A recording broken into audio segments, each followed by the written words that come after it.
So let's discuss a new concept here. It's called the direction cosine of a vector. Direction cosine of a vector. If you recall earlier, I drew something similar to this to explain the concept of the components of a vector.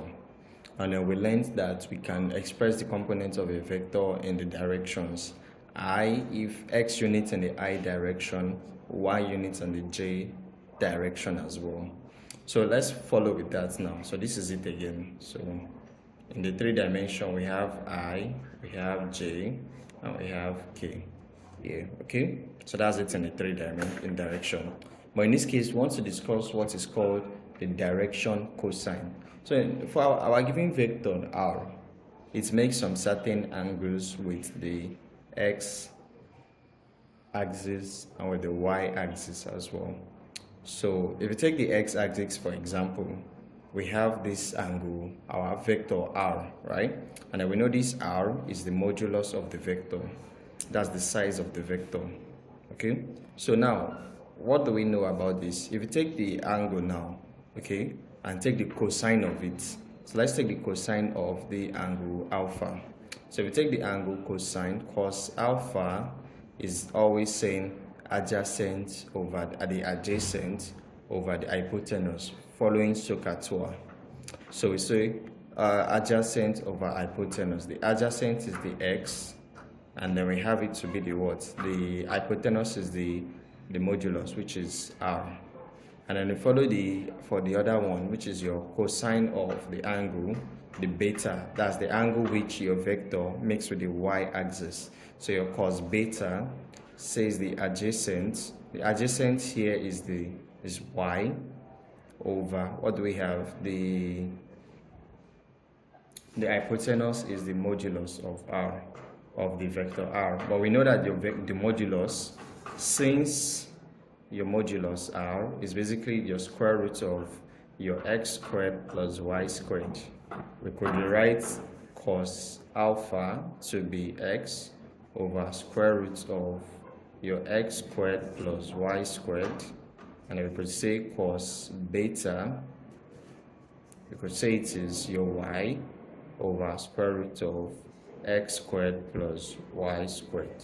So these are your direction cosines. So when you're asked to find the direction cosines, you basically just take the component you have. So your x, for example, that's the direction in the I direction, your I direction here, so that's your x. And your beta is you take the y, which is direction in the j direction, then divide it by the modulus. So that's basically the idea about the direction cosines. So let's take some questions that is basically from this section as well. So let's take the questions.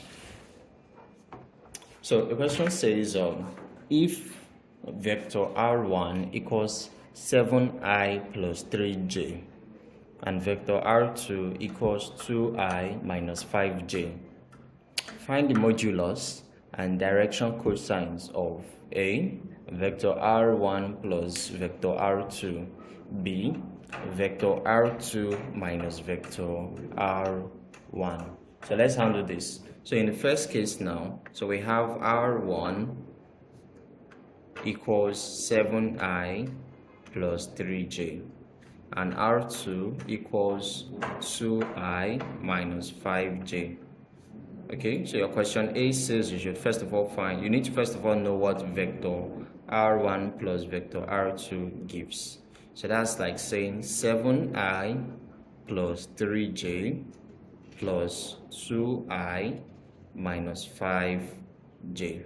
So if you put together, we have 7i plus 2i plus 3j minus 5j.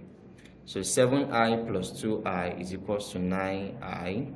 3j minus 5j is minus 2j. So that's the resulting vector. So then you need to find the modulus. So what's the modulus here? The modulus of r1 plus r2. That's sum of the two vectors. So that's going to be the square root of 9 squared plus negative 2 squared. So that's like square root of 81 plus 4, and that's the square root of 85. So that's the modulus. And as for the direction cosine, we could say cos alpha. Let's let alpha be the first one now. So cos alpha is the case of the x. So that's going to be 9 over, just like we said, we're going to take the vector, the component in any of the direction, that say x direction or y direction, and divide it by the modulus. So that's 9 over root 85. So we have it to be 9 over root 85. So that's the direction cosine there. And we have the other one to be cos. Let's say your beta, the other direction cosine, that's going to be minus 2 over root 85. Minus 2 over root 85. So that's the other direction cosine that we have here. So we've successfully solved the question for R1 plus R2, and we found the modulus and the two direction cosines.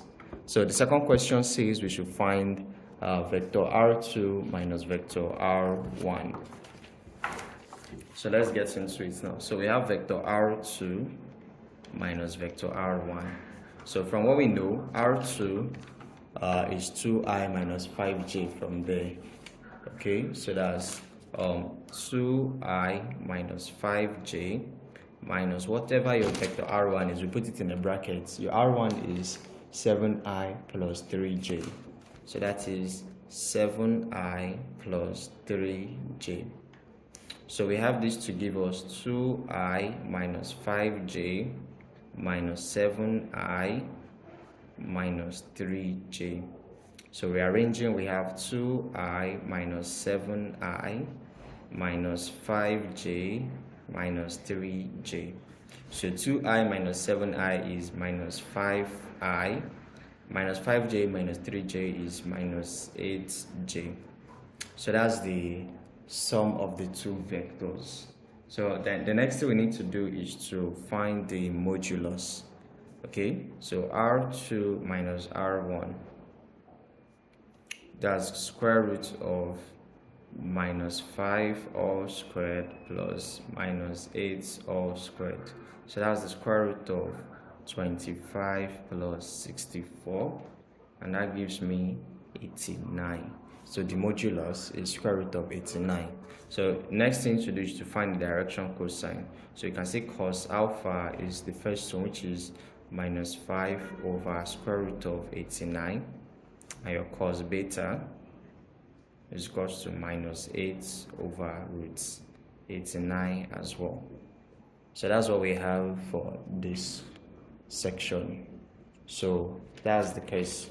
So far in the vectors, we've discussed what a vector is, how to denote a vector, the magnitude or modulus of a vector, the unit vector, the component of a vector, the direction cosines of a vector as well.